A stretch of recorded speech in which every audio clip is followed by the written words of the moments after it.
thing for a person like me to get to speak to a very broad audience, a broad international audience, but I will make this case. Smart legislatures and governments will make good investment in fire mitigation. Dumb ones will turn their backs to it, and they'll eventually experience a terrible disaster like this. Hawaii Governor Josh Green just about slipped up with the real agenda, which is Agenda 2040. We all know what it is. It's called Smart Cities. They want to turn Maui into a smart city. It's publicly known. They can't hide it anymore. I want you to hear Josh Green's response to a question about why wasn't anything done about lahaina? Changing the environment so fires don't spread into homes. Listen to his response.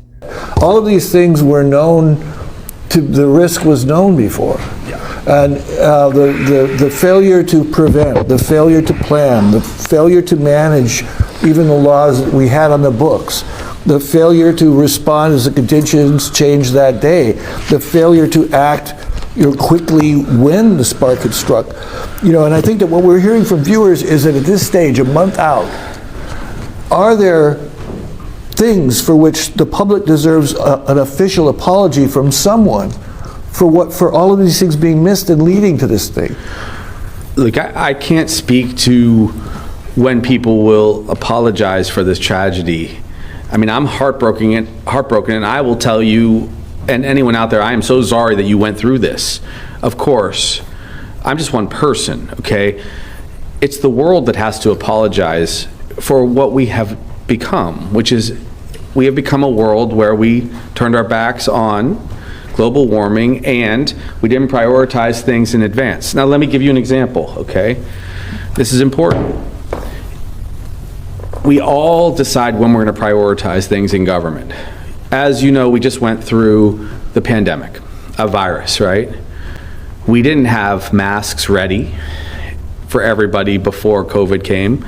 We didn't have testing sites ready everywhere before it was clear that COVID could lock us all down.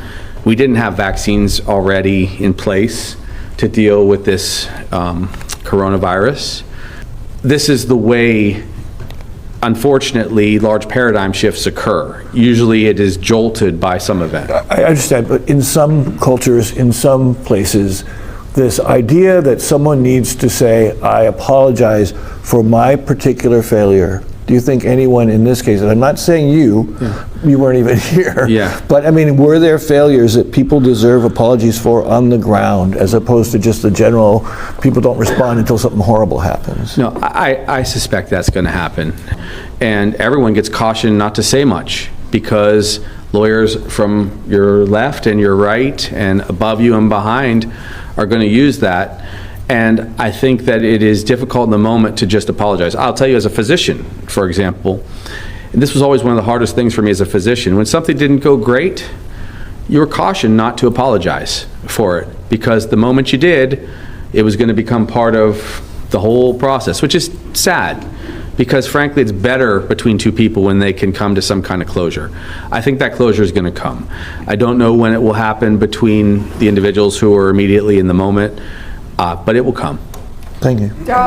I find it very strange that he made that response to that question of not apologizing, when we all know the leadership of this whole entire tragedy failed at every level of government, starting with Josh Green all the way down to the police chief. Now I want to play that clip again because we all know their real plan is to turn Maui into a smart city. Really get real on this. Well, in this particular case, right, like I was explaining before, the crisis of 9/11, spawned trillions of dollars of spend in a new industry altogether. And in this crisis, it is just so visceral and so tragic. No legislator would avoid the issue. Everyone will focus on the issue. Now, hopefully, it won't just be 1 year worth. The problem we have, of course, is we are now in it. We are in an era of global climate change. And what we do in Hawaii, we will be able to lead by example as far as mitigating efforts and our pain. When people see the pain that we have suffered, they're going to take us seriously. It's an unusual thing for a person like me to get to speak to a very broad audience, a broad international audience, but I will make this case. Smart smart legislatures and governments will make good investment in fire mitigation. Dumb ones will turn their backs to it, and they'll eventually experience a terrible disaster like this. Governor, I'm if going I, to move to Daryl, Chad, and then Manolo. Can I be Chad and then Daryl? well, mine's actually kind of a follow what you just said, if you don't mind, Chad, sorry.